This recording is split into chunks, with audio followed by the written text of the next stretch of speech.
All right, welcome to U.S. History 2, where we'll explore the post-Reconstruction era to the Trump administration. I'm Dr. Randy Wells, an instructor at West Coast Baptist College since 2014. And just a little bit about myself, I earned a bachelor's in military history from American Military University. I earned my master's degree in history from Liberty University and a PhD in history also from Liberty University. I served for 25 years in the military. I retired as a master sergeant back in 2007. And for this particular course, there's a few suggestions that I want to give you, which will hopefully enable you to do well. First thing, I'd like you to take a look with me at your syllabus. So I'll give you a second to retrieve that off Canvas, and we'll cover a few basics. Now, I'd like you to take a look at Section 3, which lists the course requirements for DHI 284. These are the tasks that you will need to accomplish to successfully complete this course. There's only one textbook that I'm requiring you to read. However, you should consider consulting outside sources like books or scholarly articles, magazines, newspapers, etc.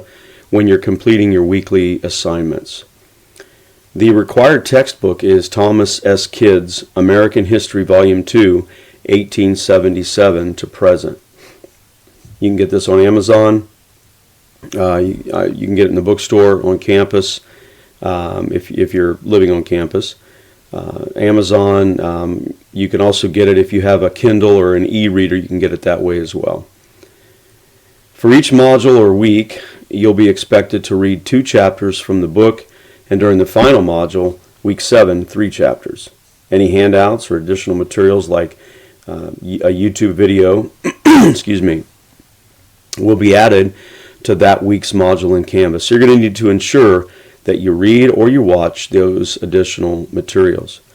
I'll state at the outset that if you don't read the assigned readings in your textbook, there's no way that you're going to be able to pass this course, as all the test questions will come from your readings, not necessarily from the video lectures that I post.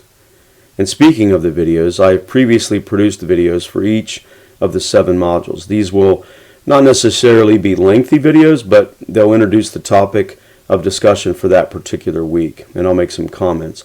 Again, let me stress that you're expected to read your text and apply critical thinking to what you've read. And really, that's the way history courses work, college history courses especially. It's not simply memorizing dates and people like when you were in high school. It's understanding why things happen, the way they happened, and the effects those events, peoples, and ideas had on others, and the development of societal, cultural, and theological patterns.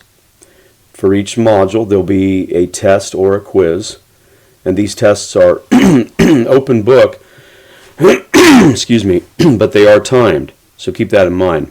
You'll have anywhere from, I think it's 35 minutes for an exam.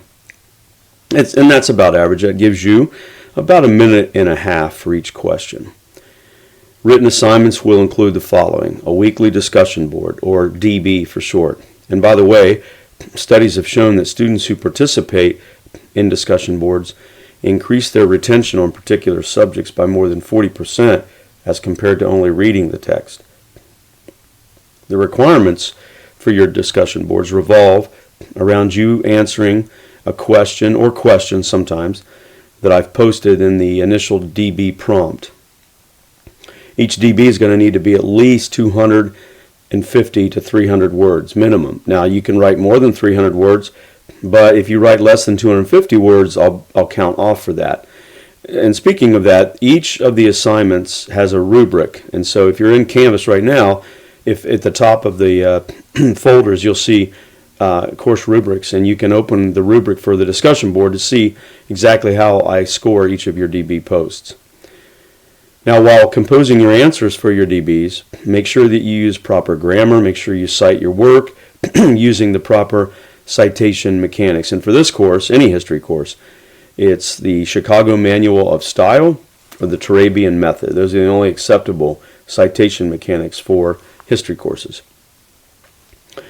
Let me say here that you must learn to properly cite your written assignments. Not only is this expected for each weekly discussion board, but you're also going to have to properly compose citations for the annotated bibliography assignment and the biographical research paper assignment. With that in mind, I want to provide you with some guidance on how to properly do this. For all your DB assignments, and when you write your research paper, footnotes are mandatory. They're called footnotes because they appear at the bottom, or the footer section of the narrative of your paper. Typically they're composed in a font size smaller than the font size of your narrative. For example, if you used a 12-pitch font for your narrative, your research paper, your discussion board post, your annotated bibliography, you would use a 10-pitch for your footnote or footnotes. The footnote tells the reader where you found the information that you've included in the body or the narrative of your written assignment. Now, the absence of footnotes is an automatic indicator of plagiarism. And the way this works is when you find some information from a source you want to include in your written assignment, you compose a sentence or a paragraph, and then using the reference tab in Word, Microsoft Word, at the top, you would select Insert Footnote after the sentence where you desire to indicate an outside source citation. And then a small numeral will appear both in the body of your narrative and also at the bottom of your paper or the foot. The footnote will be automatically numbered.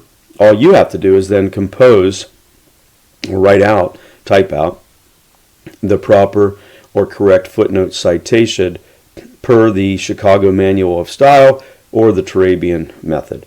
We call this in academia, we call this citation mechanics. Now, in the helpful items for successful writing folder in Canvas, there's some templates for how to cite certain sources using the Turabian method or Chicago Manual of Style. And I suggest that you take a look at these. Okay, let me share the video screen at this time, and I'm going to show you how to do this using Microsoft Word.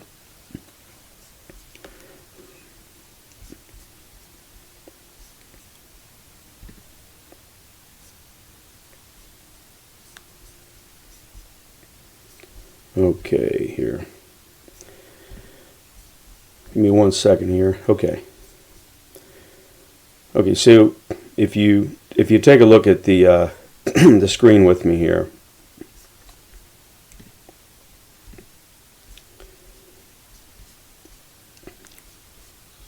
you'll see some text that the student typed, inspired by the conviction that America's ills rather, could be solved by hard work, creative planning, and moral zeal. And then you'll see the number 1 right after the word zeal, and it's in brackets. Sometimes, depending on how you do your citation, whatever program you're using, whether it's Word or some other program, it'll be a 1 or it'll be a number 1 with a little brackets around it. It doesn't matter either way. Then it says imperialism is an idea of growth and expansion into new lands. America started from those who left Europe for something better. Now, you'll notice at the bottom, to correspond with the number 1, after the word zeal, you'll see the citation. That's the footnote. It's a number 1, and it's Thomas S. Kidd, American History, Volume 2, 1877 to present. And so, a couple things I want to point out here. First of all, to do this, you would go up to References right here. When you click that, there'll be some options that show up, and one of them will be Insert Footnote. And so you would click that. And you'll do that, you'll put your cursor right where you want the footnote to appear. So this particular student is going to cite this previous statement that ends with the word zeal. Now for books, and this is the source that this particular student used, for a book, the author's first name, middle initial, if they have one, and then last name, and then followed by a comma. You'll see that. And then the title of the book is always italicized. And then there'll be a parentheses. And here we have the publication information. The place of publication is Nashville, Tennessee, with a colon. And then the publishing house, B&H Academic, followed by a comma, followed by the year that it was published, 2019. end parentheses, and then a comma, and then the page number 73 followed by a period. So that tells the reader, whoever's grading this, that information that has to do with America's ills could be solved by hard work, creative planning, and moral zeal was found on page 73 of Thomas Kidd's book. Now, if you were going to do another footnote, you would do it the same way. Say you were going to start a footnote right after this statement. America started from those who left Europe for something better. It would be the same thing. You would go up here to references, you click insert footnote, a number 2 will appear here, a number 2 will appear here. Now, if you're going to use the same source consecutively, there's no need to type all this information out again. All you have to do is write the word I bid, or type the word I bid, capital I-B-I-D with a period and then a comma, and then the page that in Thomas Kidd's book where you found that. It might be page 74, it might be page 87, 140, whatever. If it's the same page, 73, then you would still type the word I bid with a period, and then you'd leave it at that. You wouldn't put a different page, because it's the same page where you found it. I hope that makes sense. Okay, getting back to what we were talking about, getting back to my lesson here. Let me just find my notes here.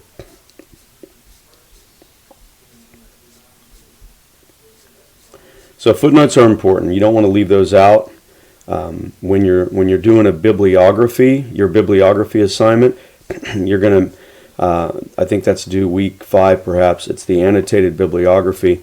You're going to have to choose 10 sources, different sources for your paper that you're going to write. And then you're going to write a little bit of an annotation, 125 word minimum, on what the value of that source. And then you're going to, before you start typing that annotation, you're going to give a bibliographic citation. That's not the same thing as a footnote citation. So let me share the screen again and show you what that looks like.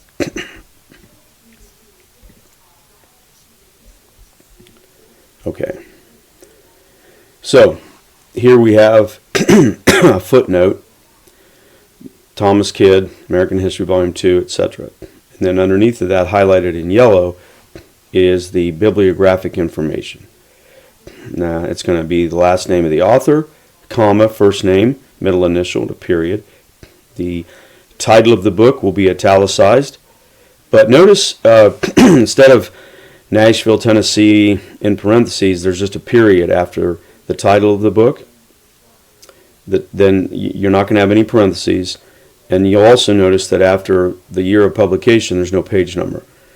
And so this is the way a bibliographic citation would look. The only thing that we don't see done correctly here is you would indent the bottom portion of your citation. You would indent it to the right about an inch.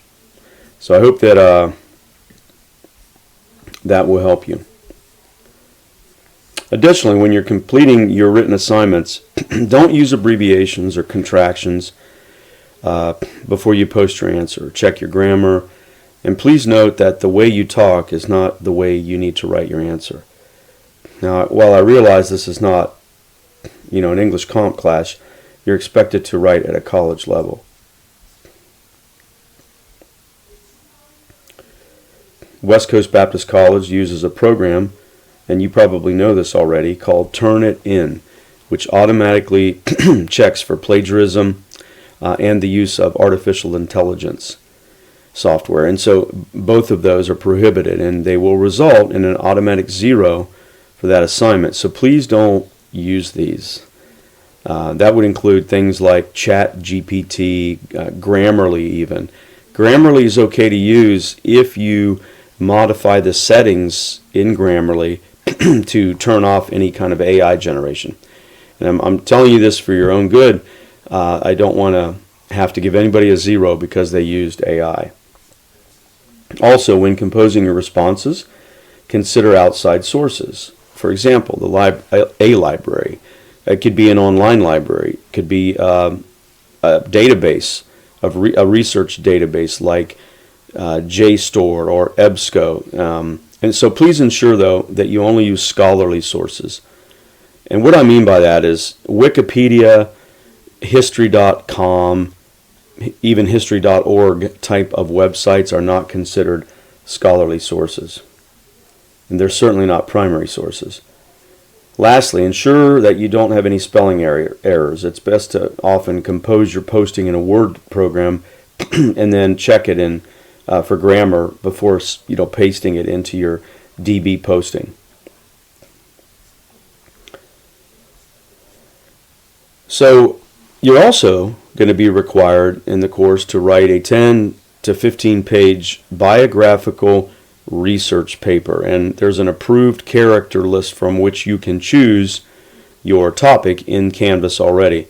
Many times in this course, a student will text me or email me and say, Dr. Wells, can I choose somebody outside the source? And I don't think I've ever said no to that. As long as it's somebody that has been influential in American history during the time period of this course. If you want to write your biographical research paper for this course on Paul Revere, that's not going to work because Paul Revere didn't make a significant impact from the year 1877 to the present. In fact, he wasn't alive then. Another assignment that you will be required to do, is to create, and a lot of students really enjoy this assignment, create a PowerPoint presentation on a significant event that occurred in the American history period that we're covering. And so you have much in the way of creative license to choose anything you want from the year 1877 to the present, something that was a significant historical event. It could be anything from the Great Chicago Fire to the attack on the United States during 9/11. It could be the attack at Pearl Harbor, D-Day. There's so many things. But you have a creative liberty to create this in PowerPoint. If you don't have PowerPoint, you can use another program like Keynote or something like that, or even Prezi. But it's a visual assignment that you're creating. The presentation needs to be between 5 and 9 slides. It needs to include notes, presentation notes, visuals, and it needs to be of such academic caliber that a teacher could take it and use it for secondary education. Sources for your presentation should be cited on a final bibliography slide, and you need to use at least 5 scholarly sources. Your work needs to be original and not a copy of another instructor's work or from an online site. And you'll submit the PowerPoint presentation online in Canvas by the posted due date. Sometimes students have issues with uploading assignments to Canvas. And if at any time that happens, simply email me the assignment. The important thing is that you get it in before it closes in Canvas. Once an assignment closes in Canvas, that's it. I don't give extensions or anything like that. So I don't mean to be harsh, but I figure it this way: you're all adults. You have plenty of time in which to complete your assignments, and the annotated bibliography, the research paper, and the PowerPoint assignment are all open now. So you have weeks to get these done, and so there's really no excuse for you not to get it done. So please, what I'm getting at is, please don't email me or text me and say, Dr. Wells, I was busy this week in ministry. You know what? We're all busy. Or the internet broke down, or I couldn't. My electricity was out, or those aren't acceptable excuses. So you have to manage your time appropriately, is what I'm getting at. So to sum it all up, you're going to be required to write 7 discussion boards, 1 biographical research paper, 1 annotated bibliography, you'll create 1 PowerPoint presentation, and you'll have to take 7 exams, quizzes, or tests, however you want to phrase it. And you need to read the entire textbook, of course. The book is about 340 pages, so it's not a terrible, that's about the average length for a history book. And speaking of the textbook, Professor Kidd, you'll discover this, emphasizes three major themes throughout the progression of the text, which I really found refreshing as I read it some years ago. The three main themes that he emphasizes are religion, particularly Christianity, as the author is a saved man, he's a Baptist. Number two, racial and ethnic conflict that continues to plague American society. And number three, the state of American culture as it has degenerated with the rise of progressivism or liberalism. Now, I want to take a few moments before we really dive into the book, the first couple lessons. I want to take a few moments here and discuss the subject of historiography. Historiography. But before I define historiography, a term I would like you to become familiar with is historical contingency. Historical contingency.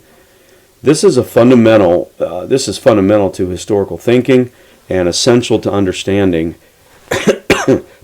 Excuse me, I'm fighting some allergies here. I apologize for that.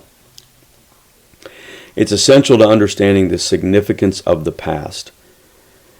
A working definition of contingency might be how past events, circumstances, context, and outcomes influence possible futures within the context of the past.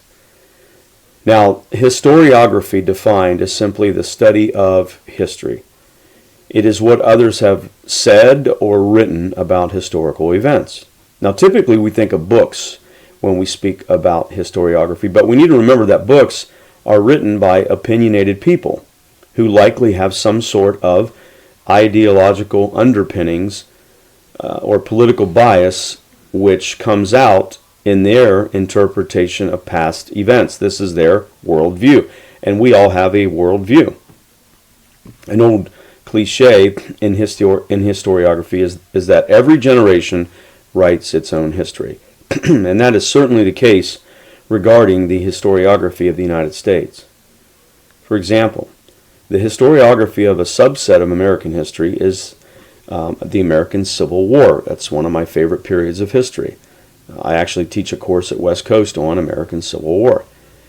Now, this war can and has been analyzed and interpreted in hundreds of different ways. We could discuss the political ideologies of the various historians who have written monumental volumes on the Civil War as a whole. Historians like Eric Foner, Shelby Foote, James McPherson, Stephen Sears, and others could be mentioned. And by uncovering their ideology, we can better understand the framework from which they chose to analyze historical events. Now, is this biased? It is. But the majority of historians are biased because everybody, as I said, has their own worldview. Historians align with what's known as historical schools. There are traditional schools, traditional historians, consensus historians, revisionist historians, Marxist historians, economic historians, environmental historians, conservative historians, intellectual historians, and military historians, just to name a few. And the reason I bring this up is because people are heavily influenced by what they are taught and how they are taught history. And I might say this to you, the how is not nearly as impactful as the what. And when it comes to the historiography of United States history, American history, dozens of textbooks are used by various academic institutions, and the authors or historians who wrote those textbooks should matter. It should be something that's considered. And one example of a Marxist historian who wrote the textbook A People's History of the United States is Mr. Howard Zinn, Z-I-N-N, Howard Zinn. Mr. Zinn's textbook was written in 1980 and has been used hundreds of thousands of times in various academic institutions. Now, the problem I have with this textbook is that it views American history through a Marxist historical lens. In other words, Mr. Zinn places race, class, and gender as the dominant historical interpretive filter. And this interpretive filter has dominated the scholarly historical profession in much the same way that Darwinian evolution has dominated the life sciences profession. In other words, Mr. Zinn explains American history through the lens of class struggle, depicting historical events being caused by the rich oppressing the poor, and the poor rising up in rebellion. The paradigms of race and gender have also dominated the history profession, depicting white males as the oppressors of minorities and females throughout history. Now, while I'm not stating that there's never been cases of that, certainly there have been cases where whites have oppressed minorities and females, but to focus an asymmetrical amount of historical writing on that does not ensure a comprehensive look at the past. And the problem with this false balance of race, class, gender, as it pertains to the scholarly history profession, is that students are robbed of a narrative-based, primary sourced supported, neutral presentation of all aspects of history, that is, military, religious, intellectual, etc. Instead of receiving a well-rounded history lesson, students of Mr. Zinn and others like him are likely to get what their biased professors deem important as pertaining to their particular worldview. And we see this happening in secular institutions across the country all the time. If at any time you begin, back to the syllabus again, if at any time you begin struggling or have questions or you need clarification during this course, please reach out to me. You'll find that I'm pretty receptive and responsive and timely on responding to text messages as well as emails. And my contact information is located at the bottom of the syllabus. So, with that out of the way, allow me to speak a little bit more about the first couple chapters that you're going to need to familiarize yourself with for this week. So, to begin, the America that emerged after the Civil War was a prosperous one, but one also fraught with strife and numerous challenges. With a rise in immigration along the eastern seaboard and the booming of urban centers, many Americans looked to the West to make a new life. And we're reminded of this in the works of authors like Laura Ingalls Wilder, her Little House on the Prairie series, Zane Grey, and others who hesitated to paint life along the Great Plains as anything other than what it was, which was harsh, dangerous, and uncertain. In postbellum America, or postbellum meaning after the war, around 250,000 Native American or Plains Indians resided out west. And this land, the West, was largely comprised of a land area gained in the Louisiana Purchase. So you had the Cherokee, the Cheyenne, the Arapaho, the Lakota Sioux, the Comanche, and the Apache. And these Native American tribes differed somewhat from the Algonquins, the Iroquois, the Powhatan, the Mohawks, the Oneidas, that made up the Indian conglomerate that settlers from England encountered during the 17th century. For one thing, they were considered, out west, they were considered Plains Indians, meaning they lived in the rough, unimproved scrub country. Second, they were more warrior-minded, hunting buffalo from horseback. They lived in buffalo-skinned teepees. The eastern, or woodland Indians, were more fishermen, lived in wood or bark huts, and were more open to negotiating with whites because they had lived near them longer. Rather than getting around on horseback, they paddled their canoes via the vast waterways in the east or walked through the vast forest lands.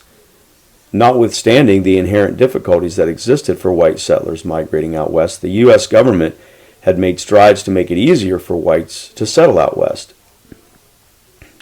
Things like the first transcontinental railroad, which linked the Central and Union Pacific lines in Utah, made it easier to settle west, and as people could ride in the relative safety of a steam-powered locomotive that they hadn't been able to do so before. Also, the United States Army that emerged after the Civil War had built a string of forts to protect settlers.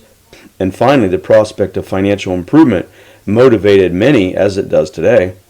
Gold discoveries in California and Colorado were strong motivators to move west. And even with these mechanisms in place, moving west in the latter 19th century still proved a daunting endeavor. During the Civil War, as settlers moved to Colorado after gold was discovered there in the late 1850s, conflict naturally developed between white gold seekers and the indigenous Arapaho and Cheyenne tribes. And a Cheyenne chief named Black Kettle tried to form a peace treaty with the U.S. Army and led hundreds of his fellow tribesmen to a camp near Sand Creek, Colorado in 1864. And in November of that year, a U.S. Colonel, Colonel John Chivington, who was also a Methodist minister, they nicknamed him Fighting Parson, he led an attack on Black Kettle's camp. And this becomes known as the Sand Creek Massacre.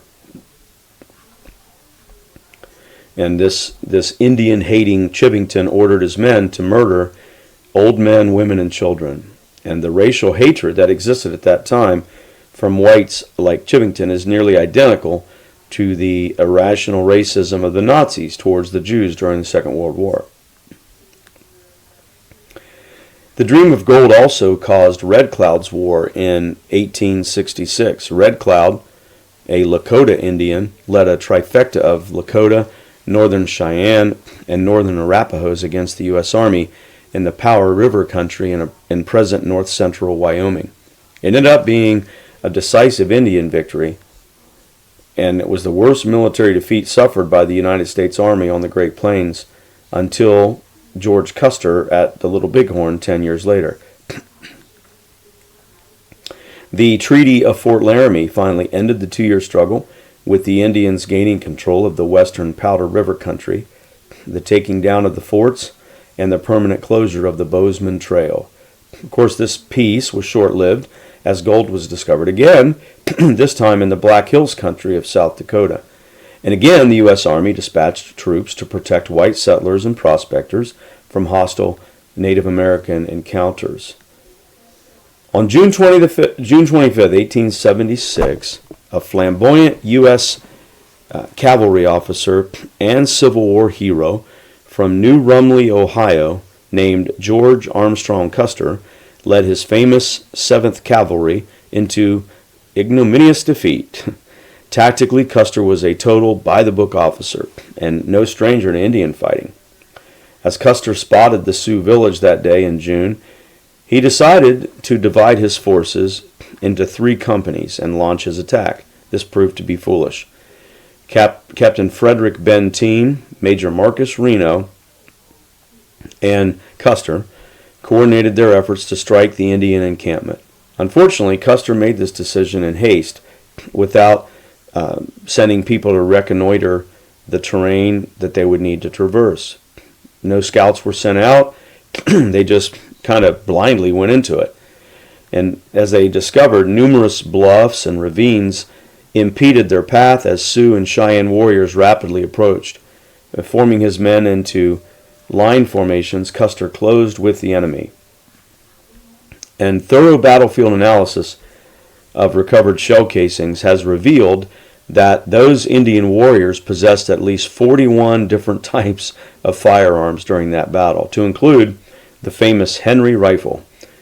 The Civil War era Henry rifle was a repeating rifle known for its high rate of fire at 28 rounds a minute, and that was more than double the Springfield trapdoor rifles that Custer's men had.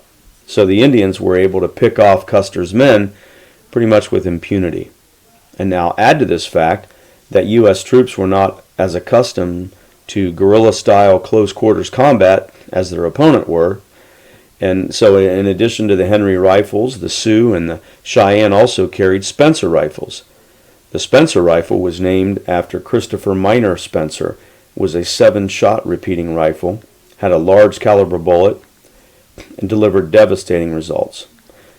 Custer's defeat at the Little Bighorn goes down in military history as one of the worst examples of pride and arrogancy. But it also had the effect of ramping up or increasing anti-Native American sentiment and encouraging more aggressive action by the U.S. government. The Indian reservation concept was designed to provide various tribes a parcel of land, chosen by the U.S. government, of course, to live out their lives. Life on the reservation was looked at by the Indians as a form of living captivity, and really it was. Similar to what wildlife has to endure living in a zoo. In the late 1880s, the United States looked to reduce the size of the reservations and to get Native Americans to possess land as individuals and families and not as tribes. And frankly, the U.S. government was frightened by the fact of this idea of a tribal coalition. They wanted to basically divide the Native Americans and encourage individualism. Don't live with a bunch of fellow Native Americans. and this was thought that this would pose less of a threat to land-hungry white settlers as there was more strength in numbers. And so the Dawes, D-A-W-E-S, the Dawes Severalty Act of 1887 consisted of breaking up reservations into 160-acre plots that heads of Indian families could then purchase. And so, sort of like the Homestead Act, this would make them U.S. citizens, subject to U.S. law. And as might be expected, this negatively impacted Native Americans as it took them from what they considered what made them Indians in the first place. Indians continued to resist until the Battle of Wounded Knee in 1890 pretty much ended all organized Native American resistance. And so with the threat of Native American encounters mitigated by the turn of the century, even more migrations out west began to occur. African Americans also began migrating out west as part of what was termed the Great Migration, which saw about 6 million African Americans leave southern states between the years 1910 and 1970. Not only did westbound settlers bring with them their dreams of financial freedom, but they also spurred new religious movements. A man named William Seymour led the Azusa Street Revival in Los Angeles in 1906, which birthed the modern-day charismatic movement as we know it. Wealthy landowners also began setting up ranches in the West to raise lucrative livestock like cattle. Farming also took off in the West as farming became more commercial and corporate rather than simply supplying a farmer's family with produce and livestock. As an example, the Irvine Ranch, from what we get today's Irvine, California, was one of the nation's most successful farms out west, producing most of the sugar rations that U.S. Army soldiers used during World War II. Urban growth on the East Coast and in the Midwest also skyrocketed during the post-bellum era. The city of Chicago became the blueprint for modern urban growth and development during this time. And this was largely born out of the tragic Great Chicago Fire that happened, which spawned the construction of steel buildings. Chicago's Home Insurance Company building, built in 1885, became the prototype for future skyscrapers like the Empire State Building. And with big business possible in major cities, major investors sought to take advantage of capitalism and make their fortunes. Men like Andrew Carnegie, who was a giant in the steel industry, J.P. Morgan, perhaps the world's most famous banker, and the inspiration for the character depicted in Parker Brothers' Monopoly game. John D. Rockefeller, they all got rich in the oil industry or in various industries. The advent of big industry coupled with the freedom to go out west and the rapid economic growth assured Americans that a Gilded Age was just on the horizon. Now, the Gilded Age was an era of rapid economic growth, especially in the northern and western United States, as American wages grew much higher than those in Europe, especially for skilled workers. This Gilded Age period saw an influx of millions of European immigrants.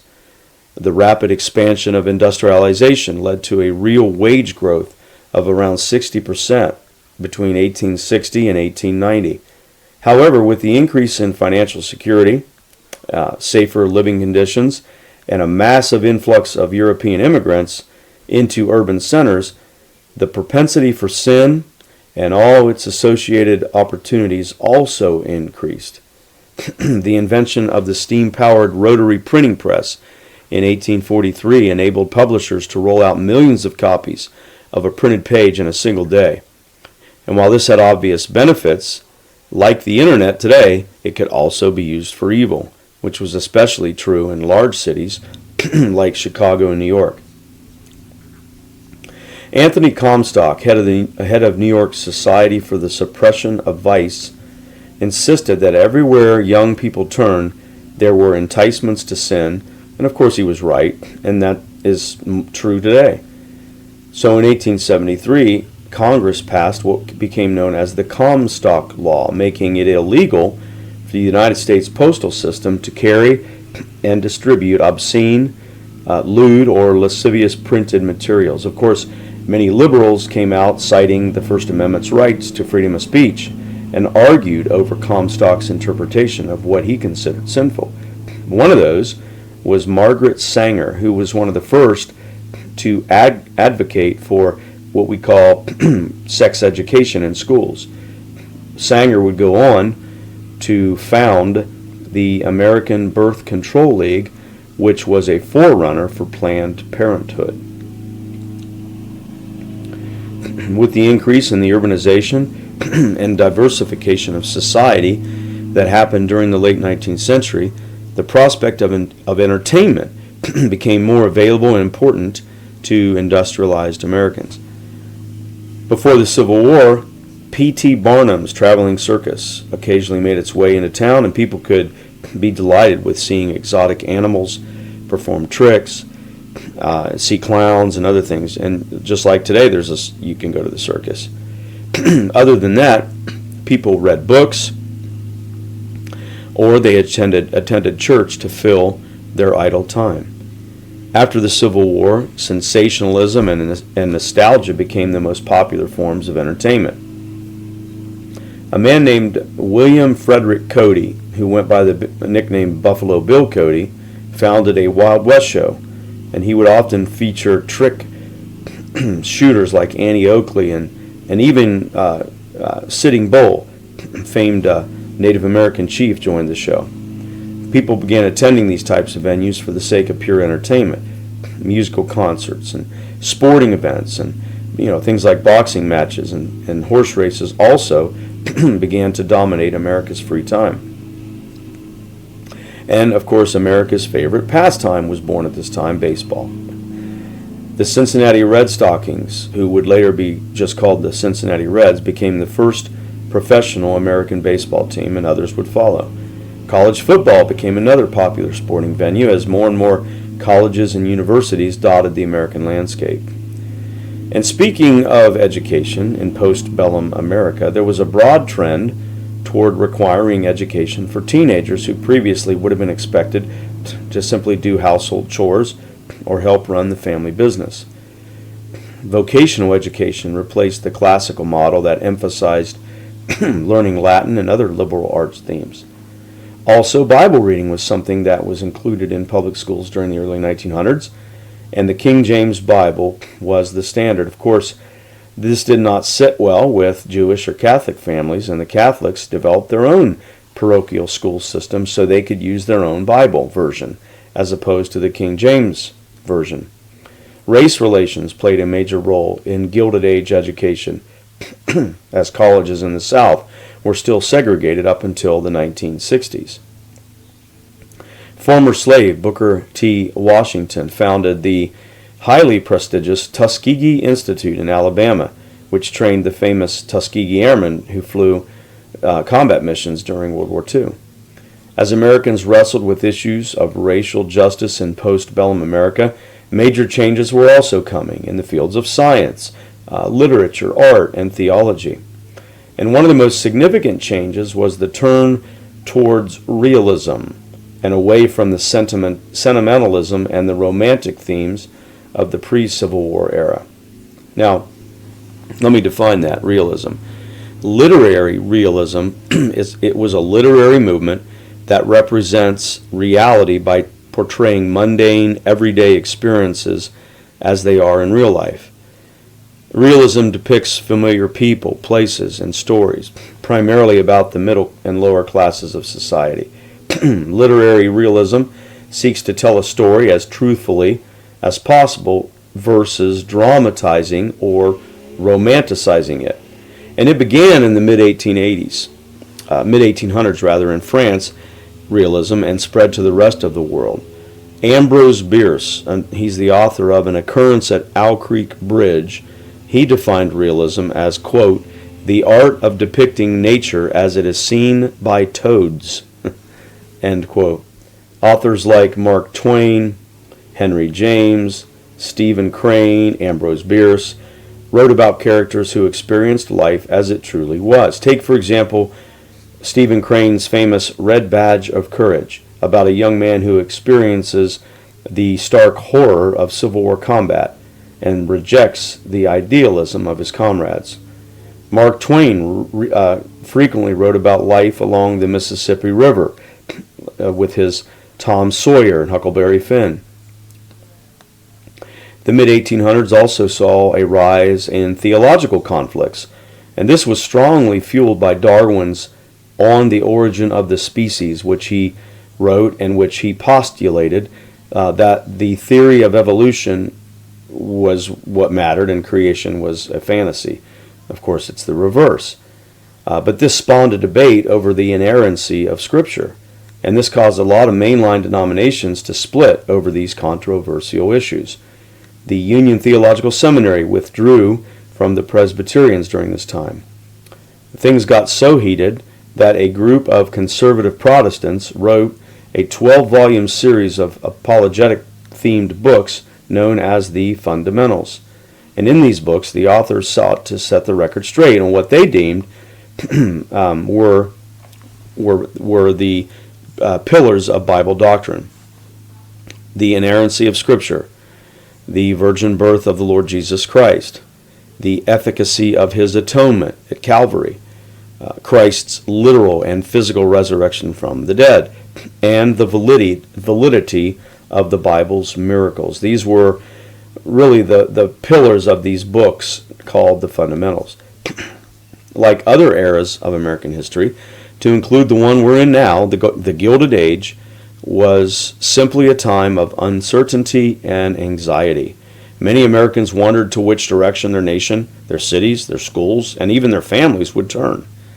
And as America became a more formidable commercial and imperial power, many Americans would work to make the nation as equitable as possible for those outside the circles of economic and political power, which is seen in the rise of populism and empire, which both of those themes we will cover in the next lesson.